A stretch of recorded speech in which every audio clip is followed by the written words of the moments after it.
the template of what a Christian, and not just we're not. He does call them being overseers and deacons, but I think it applies not just to somebody who would be a pastor, but it would be anyone who reflects a congregation.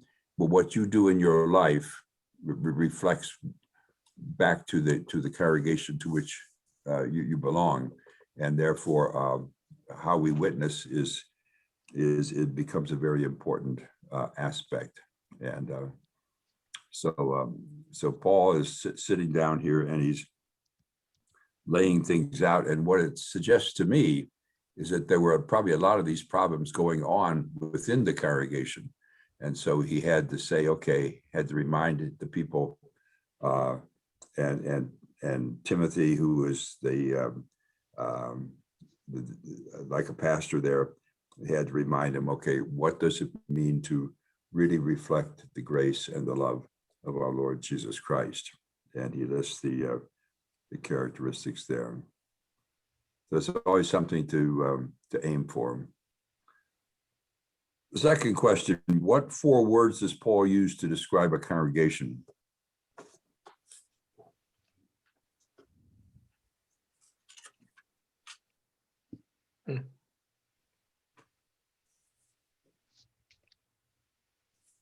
I couldn't find 4 words, but I thought it the pillar and foundation of truth.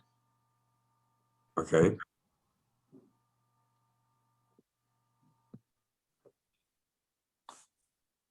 I think the first word would be there, God's household. The Greek word is oikos, which means a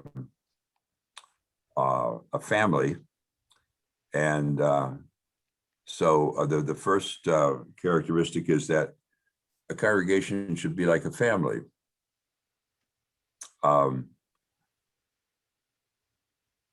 There is the phrase that Nelson used to describe his soldiers after one of his naval victories. He calls them a band of brothers, and a church is like a band of brothers. And so a church becomes like a family. We look at the men on the Zoom here, and all of us are brothers. We're brothers in Christ. We belong to a common household, and belonging to that household reflects how we act and who we are and how we show love and God's love will exist where there is brotherly love. Where we show love, it reflects the love that we feel God is showing for us, and that requires those other characteristics of patience, of kindness, of forgiveness, of caring, of walking with our brothers when things are difficult. And so the first of the 4 words, I think, there is household, and we think of that. And the second word he uses is simply the church, and the Greek word for church is ekklesia, from which we get our word ecclesiastical, and it simply means a company of people. Ecclesia has the feeling of being called out, and so what has the church been called out from?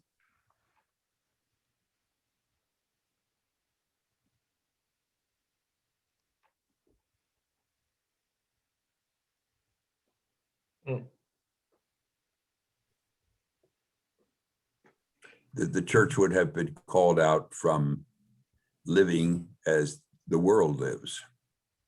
Mhm. We're called out to a different style of life, a style of love, forgiveness, of care. It does not,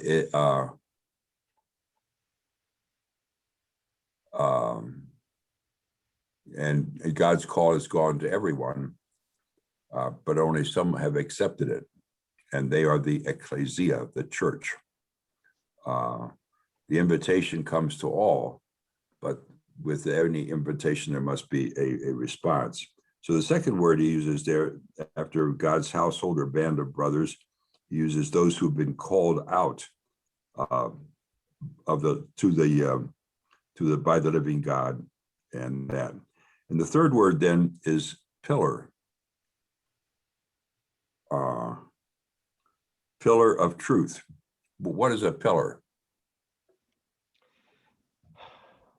Main support to a building or a critical support to something. Okay. I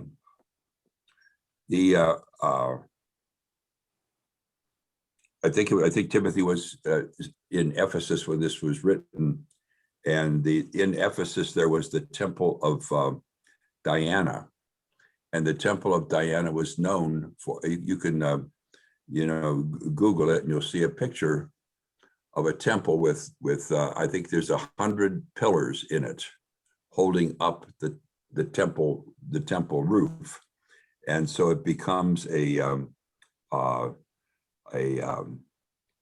display. It becomes and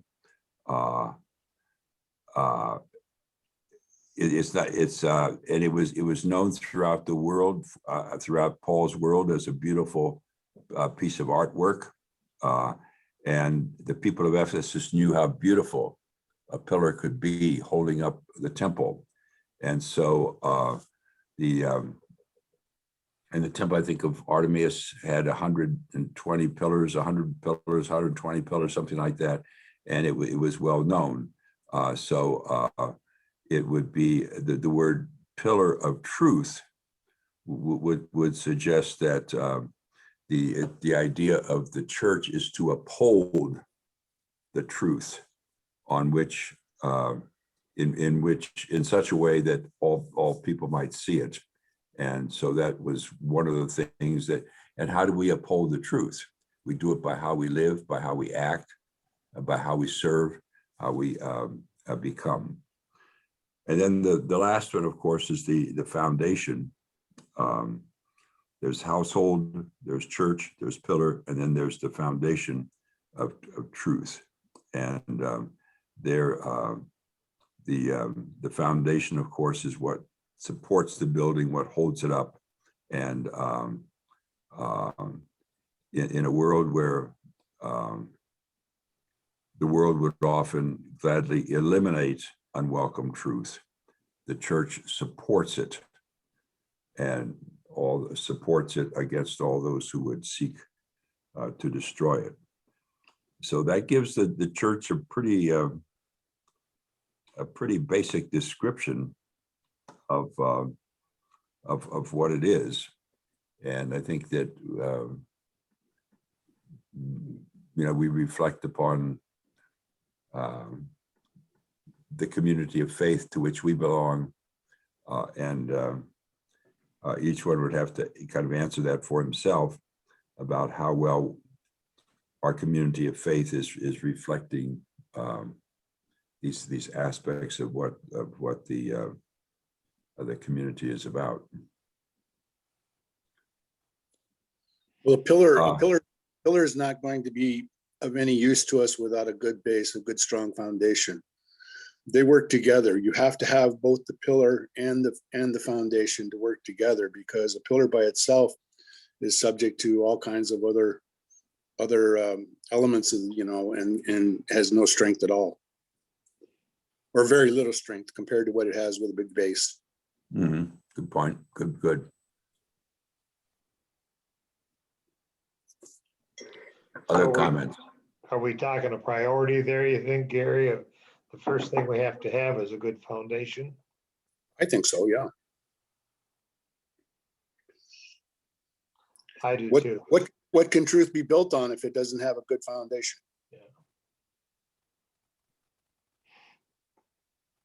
I think too, it's important to understand that these early churches were formed out of groups of people from very diverse backgrounds, and all of a sudden now they're together with a single common element among them.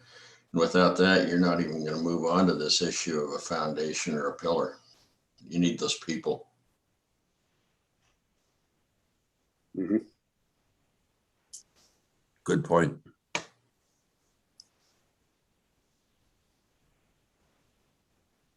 Or are the people the foundation?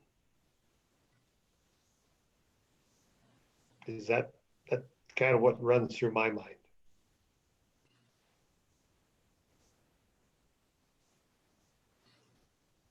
I don't know. You could also look at Jesus as being the foundation. True.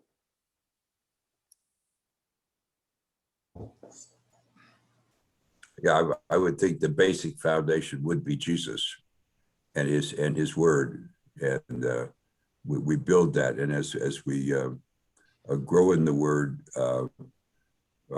we the household, the assembly is increased and strengthened, but it's always the foundation that holds us up. I'm taken back to the wording, the church is one foundation. The the concept of the people, not just being the people, but the people connected together as a church, and the church then is one foundation. Yeah, the hymn goes, "The church is one foundation, is Jesus Christ our Lord." Mhm. And that's one thing I miss a lot about worship is the old traditional songs that I grew up with. A lot of church, and please don't accept this as a criticism, but a lot of churches today use more contemporary songs. And, it's been years since I've sung "What a Friend We Have in Jesus." And those were the songs that nurtured me through my childhood and my ministry, and so I think so every once in a while I'll find myself driving along singing to myself some of these old songs as a way to kind of get me where I'm going, and they're beautiful that way. Okay, yeah.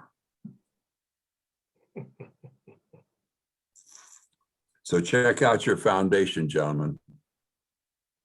And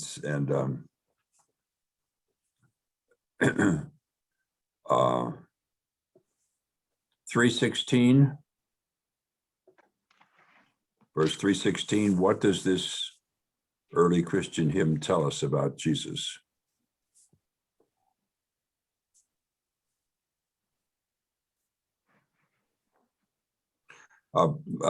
Biblical scholars think that verse 13 was an early Christian hymn. We don't have any melody for it, but they are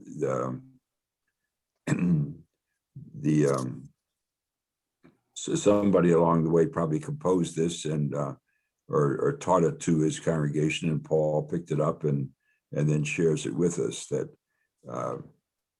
he appeared. He appeared in the body, which would be what? That would be the incarnation. Mm. That would be that the God appears in human flesh, and again that's a big thing for me. It's hard to understand words like almighty and eternal, because I am not almighty, I'm not eternal. But if I look at Jesus, I see what God, in human form, I see what God is like: loving, forgiving, caring, willing to sacrifice himself for others, And so that he appeared in the body because it speaks about his humanity as a human being. Vindicated by the Spirit.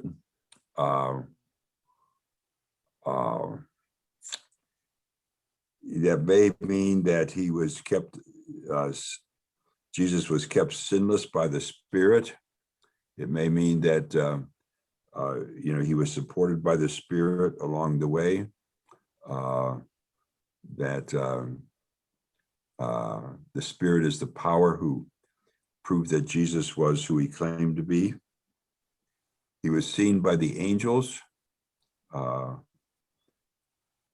That would be, I would suspect, would be a reference to the fact that God's supporting angels surrounded him, his ministry, and are always present with the people of God. Preached among the nations. As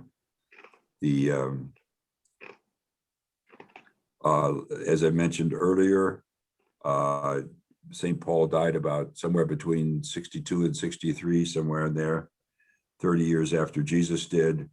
And yet, by the time Paul passed on, the gospel had spread all the way to Spain. It had spread north into Germany, had been spread south and through into Egypt, into east to places like what we would call today Iran and Iraq. And so the gospel was shared, and it was sent. I mean, the people were sent out, and the people shared the word, and then it was believed on in the world. That would be everywhere. And then Jesus was taken up into glory. That would probably be a reference to his ascension into heaven. And so this is kind of an early Christian way of sharing the of who Jesus was, and summing up his life and his ministry in a simple hymn. Arnie, Comments? this kind of reminds me of either the Nicene Creed or the Apostles' Creed. Okay, that's true. I had not thought about that, but it would be fast about Jesus. the basic facts about Jesus. Yeah, that would be a good way to look at it, and maybe that's what it was. The Apostles' Creed and Nicene Creeds had not been written at this point, and maybe this was something written to to share in church, to like we confess the creeds in worship, or it could be something that was a little song that was composed to teach children to sing. Like Jesus loves me, this I know, for the Bible tells me so. Like we share these songs with our kids and teach our kids through those songs, and that could well be. That's a good point. Other comments on that? Arnie, I'm just curious, and with your knowledge of the Middle East and that area there, how strong is the Christian church? We always hear about the Jews and the Islamic faith there, but how strong is the Christian faith or churches in that area? They're basically struggling. The Christian population. Well, just to be very specific about one location, the little town of Bethlehem used to be about 80% Christian. Today it's down less than 20%. And part of that is, it's a lot of it has to do with the Israeli occupation. The people simply don't, the Christian population, and the Muslim population as well is trying to move out. I think I told you the story.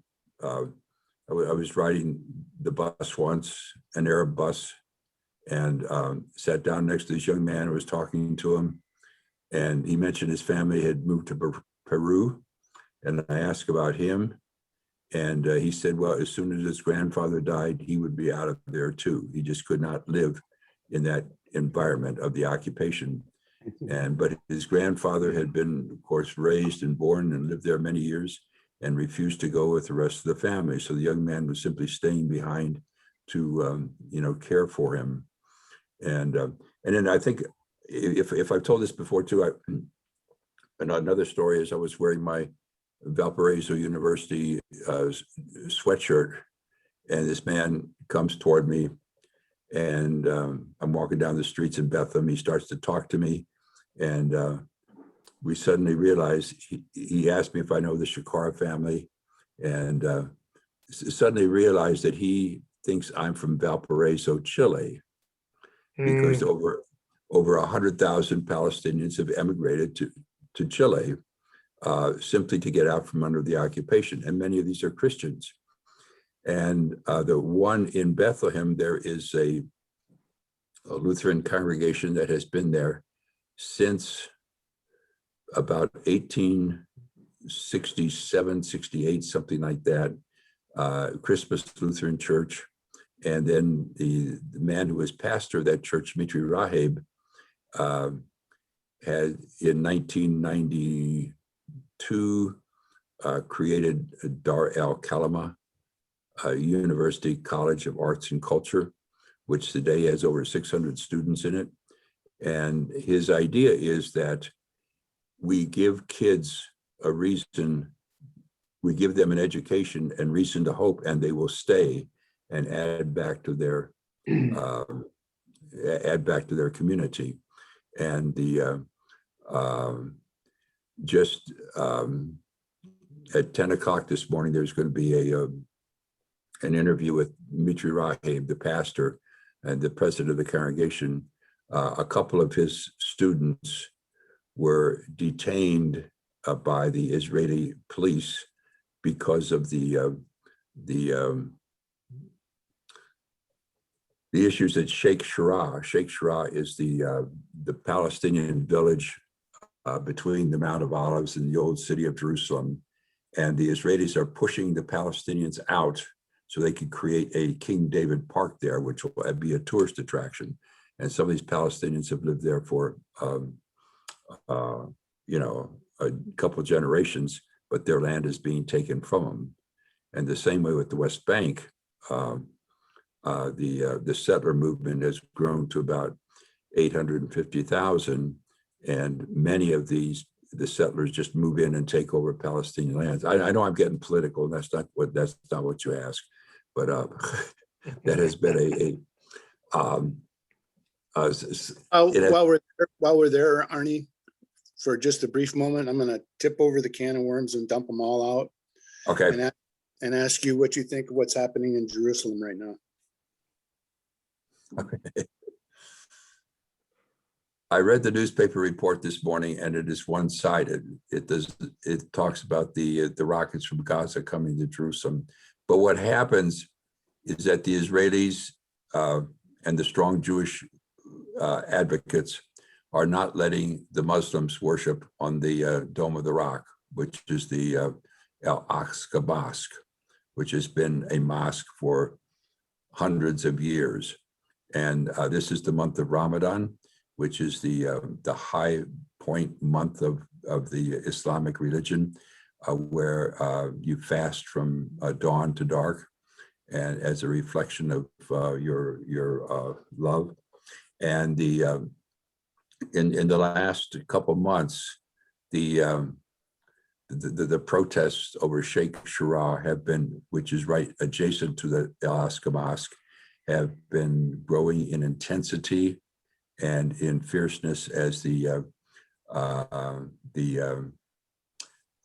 Israelis just drive a Palestinian out of his home, and within 24 hours move a settler into that home in that area. And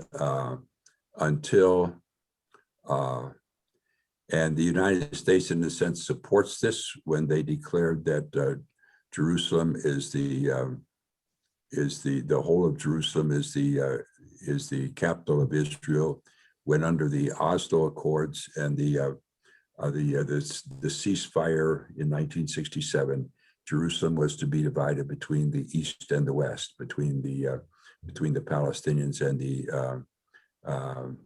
Israelis, and that has not happened.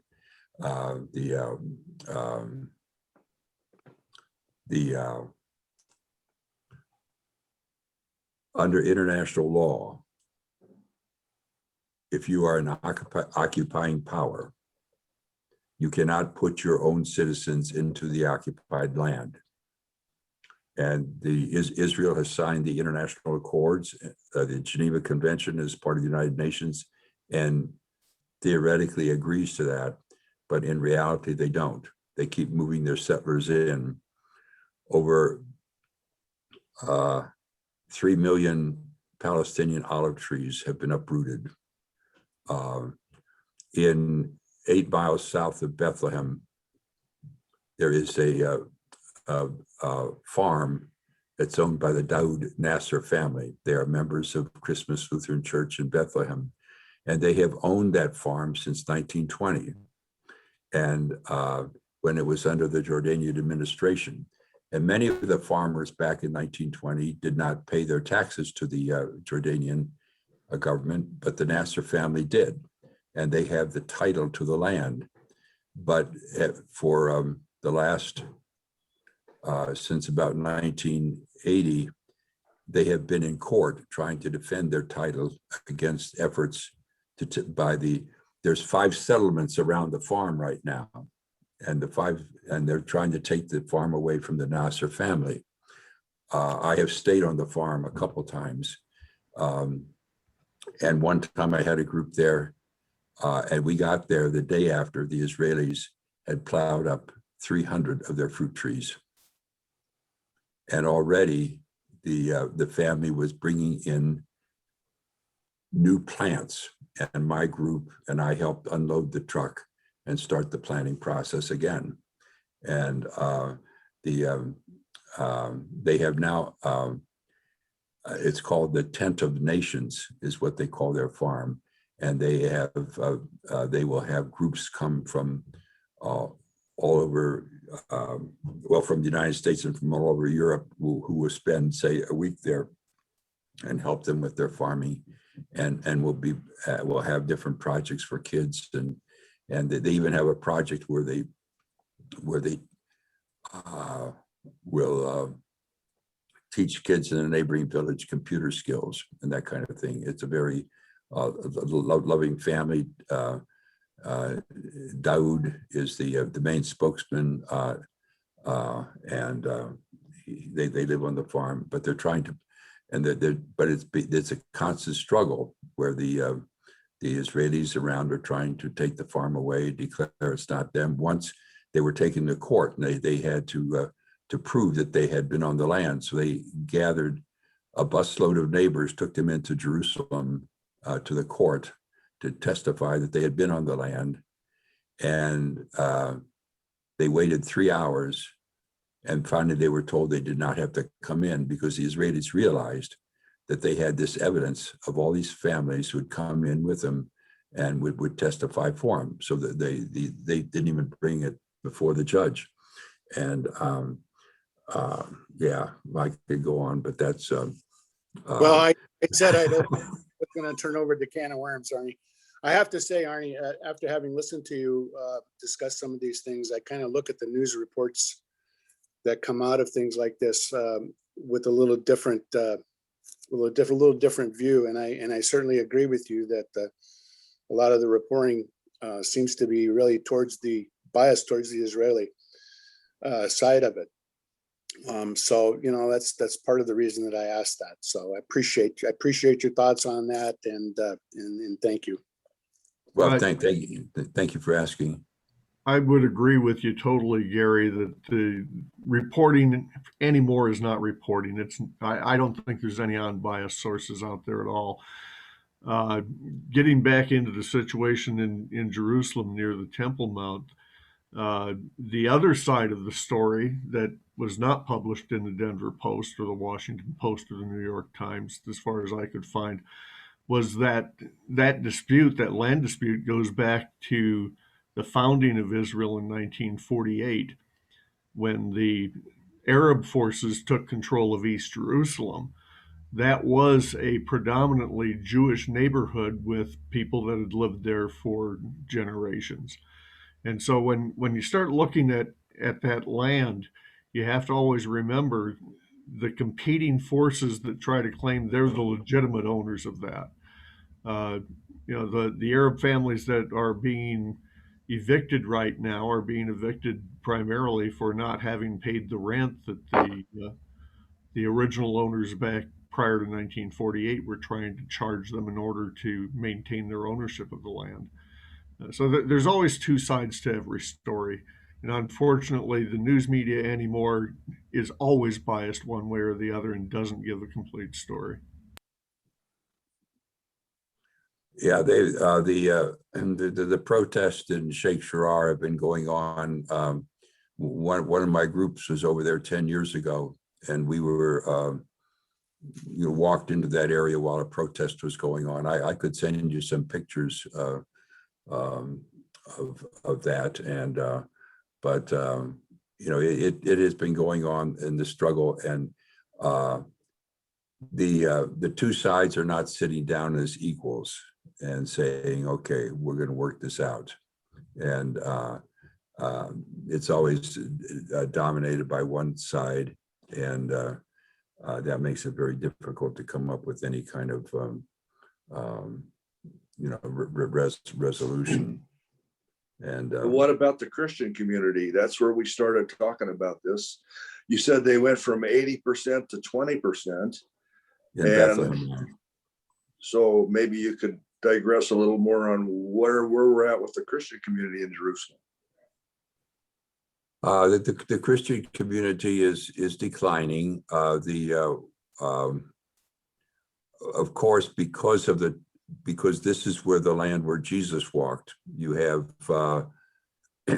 you have hundreds of, well, I shouldn't say hundreds. That's probably you have dozens of different denominations of different groups, and they all have their churches, their places of worship, focused on where the events in Jesus' life took place.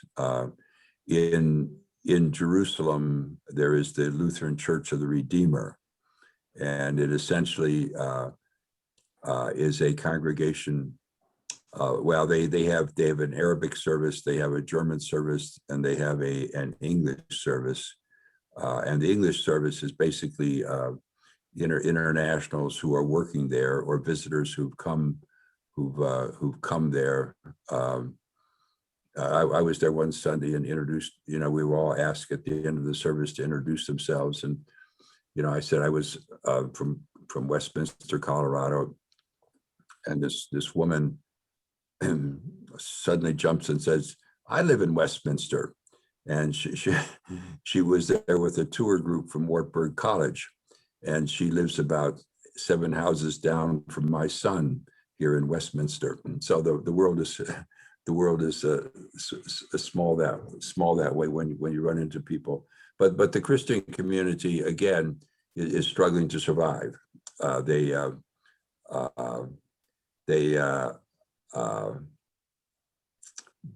percentages are declining.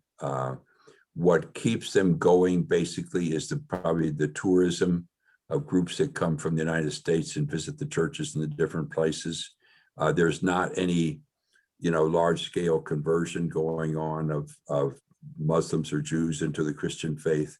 That's just not happening. And in fact, there's an elementary school, a Lutheran elementary school in Bethlehem, and under Palestinian law, if you have a religious school like that, you have to give all the religions there an equal opportunity. So of course they have classes for all the kids. They have Christian classes, and once a week a Muslim imam will come in and will give religious instruction to the Muslim kids who are in the school. But the school then we'll also have a time where they get the Muslims and the Christian kids together to share. So each side can share with the other the traditions of their faith to develop a level of respect and care. And so it's a it's a yeah, it's not the Christian community will probably always be there because of because of that's where Jesus was and on earth, and that's where there's strong traditions that way, and they do pass the faith on. But even you can go online and watch the worship services at Christmas Lutheran Church in Bethlehem on Sunday morning. And the last time I did it a couple of months ago, there were probably only about 15 people in church. And that, that's not that vibrant of a congregation at that point, where you can be involved in a whole lot of ministries and things like that. And Arnie, if they had that many in church, that was 15 more than we had.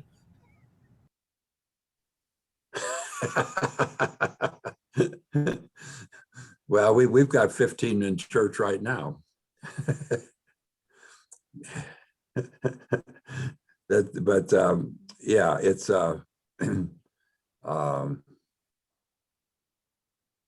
I pray for the land, and I pray that the witness to Jesus as our Savior and Lord can continue and can be a moderating effect in the conflict between the Jews and the Muslims, and hopefully the Christians can be a salt and leaven and light in the midst of the difficult times. And so it's a struggle. It's a struggle over there. And how many of you been over there? Nobody. Okay. Okay. Well, you've got something yet to do in life. Okay. Okay. Arnie, a quick question, just with regard to the history, the decline of the Christian faith in the Middle East, in tandem with the rising of the Muslim faith, is there a reading or a book or an author that you would recommend on just how that took place? That we talk about how we spread Christianity there those first 100 or 200 years, and then along comes Muhammad. And what was the attraction, and not for this discussion, but perhaps a reading that would help me learn a little more about the rise of the Muslim faith in the face of the strength of Christianity? I'll just leave that. Just send me a note sometime if you think about it. Okay, then I'll think about it and see what I can find. And that's a good question. What about the Christian faith in the United States? Same thing. I'm worried about. I'm trying to see if there's a parallel with now the decline of the Christian faith in our country, with the rise of something. Secularism. What is the other religion that is rising in America today? Unfortunately, it's the religion of no religion. Yeah. Okay. More than anything else. Humanism, or pick a name. I think when this COVID thing hit and the government made it impossible for us to attend church as a group, like we were used to doing, all of a sudden now we don't have that ability. They've made not going to church way too easy. But I think you're seeing, at least within this group that I hear on Tuesday mornings, there's a definite need to get together as a group, that what we've been doing this past year is not going to continue. And at the same time, I look at all of the things that have been legalized, and Grover talked about it. You've got all of this movement of no church. You've got all of these, you know, you got to wear a mask everywhere except if you're protesting in the street and tearing down people's property. So there's way too many different messages being put out, and none of them come together. There's absolutely no sense to what gets enforced in terms of rules or regulations. And when I say regulations, these are things that just come out of people's mouth. They're not enacted by any legislative body that we've elected. So I think it's a very confusing time. And at least for me, it's causing a certain amount of angst in my life. There's been a couple articles, there was a article in the Denver Post, and it featured Flatiron's church, Right. and in a 4,000 seat sanctuary, if you call it that, they've only got about 1,500 to start to return. There's been an article in the Wall Street Journal, I believe last week. It's been a downward trend for for 40 years, something like that. So the coronavirus certainly didn't help it. And I think churches are doing the absolute best they can under the conditions of survival. Is it perfect? No. And we've discussed that a little bit on some of these calls, but I see this as kind of a perfect storm that's brewed up, and so it's hit us. The question is, what will the return look like? Are we going to be able to get people back into the church when it's completely open? And I'm talking about not only our church, I'm talking about the church at large.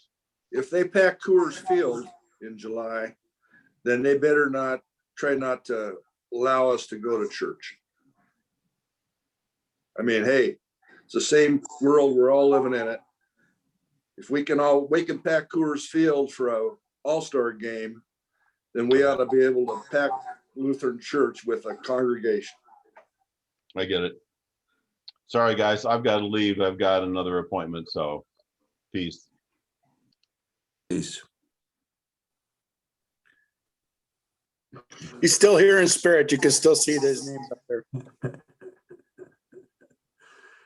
Yeah, I think I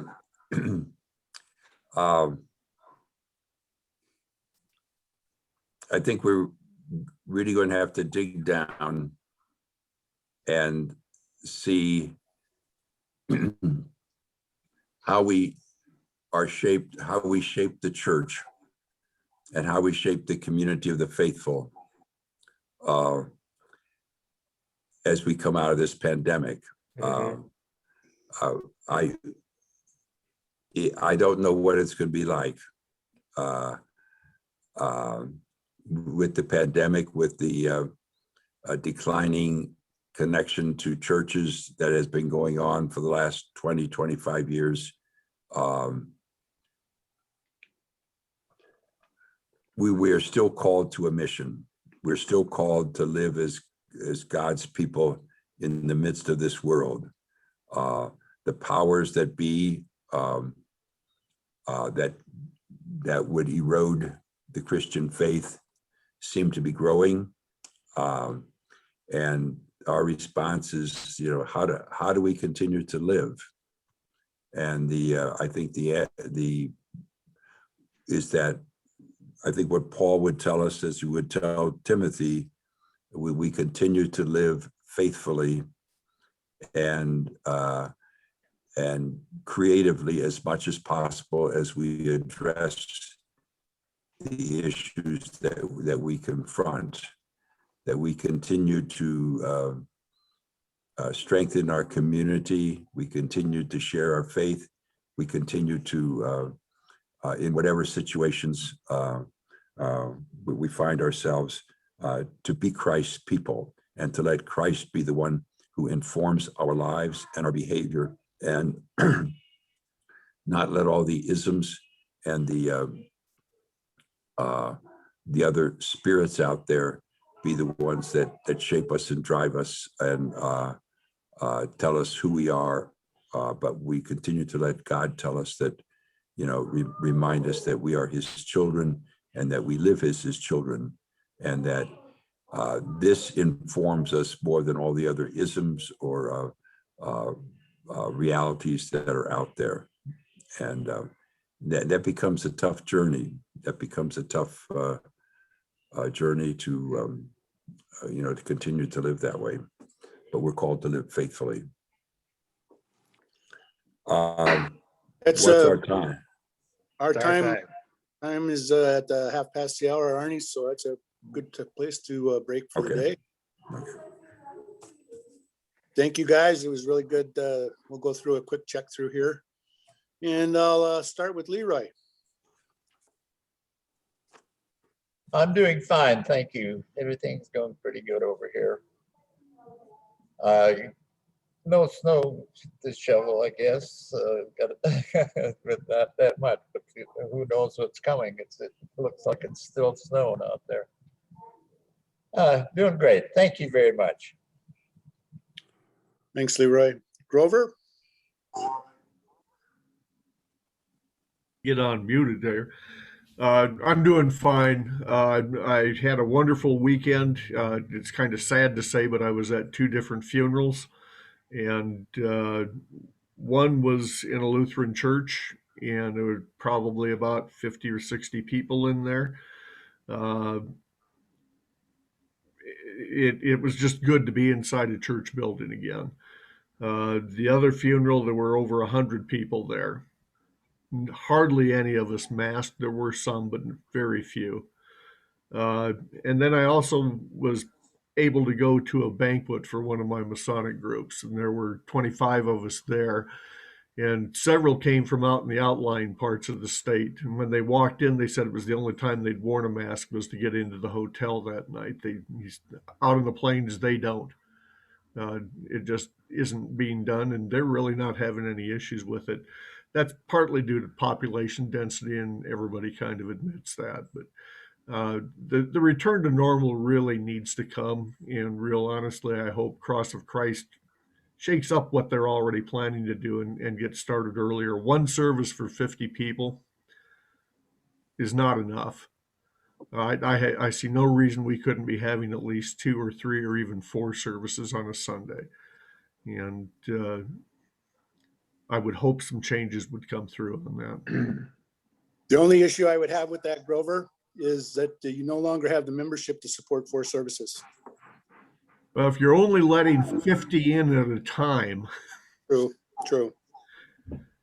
Because they quit publishing worship numbers back about the time that Pastor Ann left.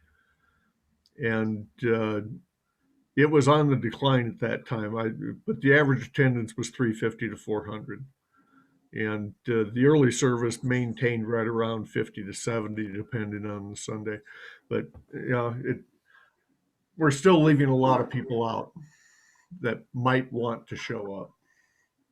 Well, let me give you some good news. I just got a email this morning that said that we're probably going to go change that 50 number to 5 for that first open service on the 30th.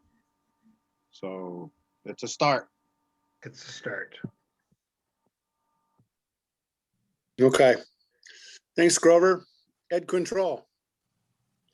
Doing well, thank you for your support. And all I can say is, for my part, I keep looking for the good things, the good news of Jesus. We have a lot of bad things going on, and it helps my attitude a whole bunch when I look for good things. Thank you. Great, thank you. Okay, go to you. Oh, we're doing fine. Vic. Getting a little tired of being cooped up. You can tell. All right. Dale Peterson. Yes, sir. Things are okay. I'm anxious to get back to church and can echo whatever everybody said today. But everything's fine with us. Okay, great. Okay, I guess I'm cutting out some. Dale, you're up. I'm going to use my minute to connect back to Gene's introductory remarks when Arnie asked about the alternative to a connection to church. Gene used the term idolatry of self-reliance. And to me, I see it almost a pandemic of idolatry of self-reliance. We don't need to go to church because we're bigger than church. And I think there's so much to be challenged there. So that caught my attention when that language was included in your opening devotions. Thank you. I appreciated that. Okay. Carol Sorensen. I'm doing all right. Just one comment that as of last Wednesday, my wife passed away 10 years ago. So It's been a long time, yet it seems like yesterday.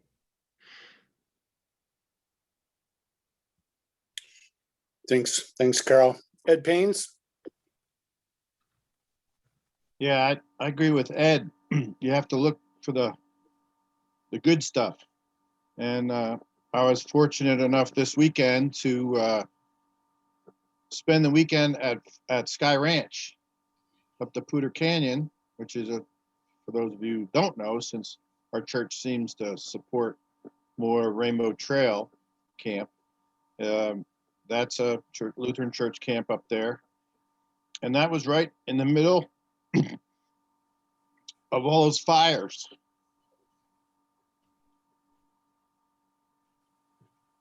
But what was amazing was that camp was protected.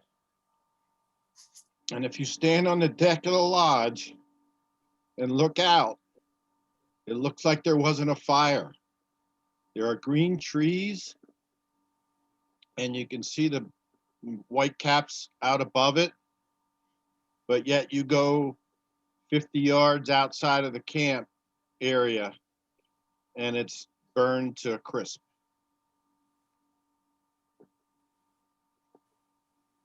The firefighters did a heck of a job saving that camp. The problem was they got sent out of there soon after it started and weren't allowed back in till November, which means they couldn't prepare for winter. So a lot of the buildings never got drained. The water got drained out of them.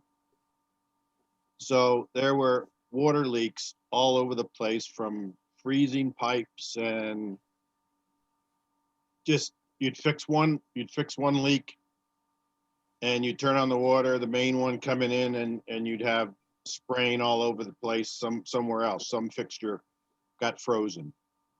And it was, it was sad. They had a work weekend the weekend before that. I went up this weekend, and they're having one Memorial Day weekend.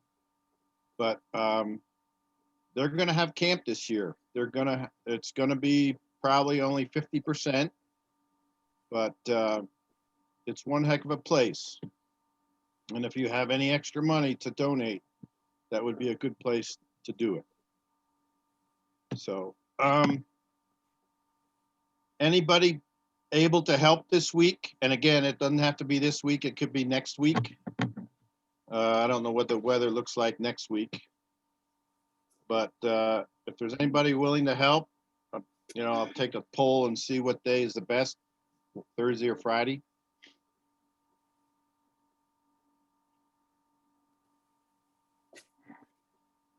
That was the question, guys. Yeah. Ed, my vote's for Friday, as I mentioned earlier. Okay. Yeah, mine votes for Friday also. All right, so you two can make it Friday. All right, I'll have to wrap, I may put it off till next week. See if I can put something in the newsletter this week and see if I can get some other help. I can't do this weekend, so I'll let you guys know, all right? Okay. Thanks. Okay, thanks, Ed. Arnie, time for your check-in. Doing well. Thank you. Tom Littleton, how are you doing? We're doing okay. Thank you very much. Okay. Dennis Newton? I took a pretty good fall this last week, cutting the grass, and I went to turn the power lawnmower around and tripped over the edging. That's concrete edging I had, landed on an 18-inch ceramic pot. And my back and sides knocked the wind out of me for about a minute, and thought maybe I broke ribs, but I don't think I did. I could breathe good, and so it wasn't too bad initially. And then as I went that night and the next day, oh man, the lower rib bruises, and I didn't know if I got some internal bruising going on too. But it's getting better, but it's still a little tough. So I guess the deal is when you're 74 years old, don't fall down, you know. Other than that, I'm okay. You might have to hire somebody to mow your lawn there, Newt. Yeah. I'd like to hear Gary do his robust sending when he sends us off like he used to do as an assisting minister. That would probably make a smile on my face today. It's just that I have a loud voice. All right, Steve. Doing fine. We were up at our condo in Frisco last week, and was able to have all of my family up there, my kids and my grandson. And this past weekend we had my wife's birthday and of course Mother's Day. For Mother's Day, we actually went down to Chicago's and had a wonderful Italian beef sandwich. And if any of you have had a Chicago Italian beef sandwich, you just can't beat it. Thanks. Thanks, Steve. I see Paul has already left. He was looking good. Bob Peters. Things here are going okay. The biggest issue is just having trouble with my youngest granddaughter. She's been, her medication isn't working very well. She's got emotional outbursts, we'll call them. And they're looking at other forms of treatment now, thinking that maybe there's more underlying in a couple of 3 different ways than anybody thought. So just some prayers for her. Name's Nevaeh. Other than that, we're doing good. All right, thanks. I think I got everybody but me and Gene now.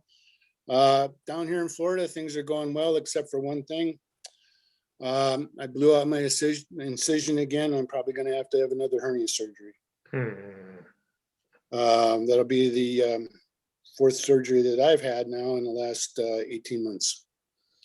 Unfortunately, but you know, I guess I had to cut my lifestyle down. Otherwise, everything's good. Gene, we'll check in with you and then you could lead us in the Lord's Prayer. How about Tom? Did we get Tom? Yeah, we got Tom. Oh, okay. I missed it. I was away. Yes, let's say the prayer. Our Father, who art in heaven, hallowed be thy name. Thy kingdom come, thy will be done on earth as it is in heaven. Give us this day our daily bread, and forgive us our trespasses as we forgive those who trespass against us. And lead us not into temptation, but deliver us from evil. For thine is the kingdom, power, and glory, forever and ever. Amen. Thank you. Thanks for the comments on that verse this morning, guys. It every now and then, this little book just goes, "Whoa! How did they know I was doing that today?" That's God speaking, isn't it? Yeah, it really is. All right, guys, go in peace and serve the Lord. Thanks be to God. Thanks be to Well God. done. See you next week. Yes. Hi, guys.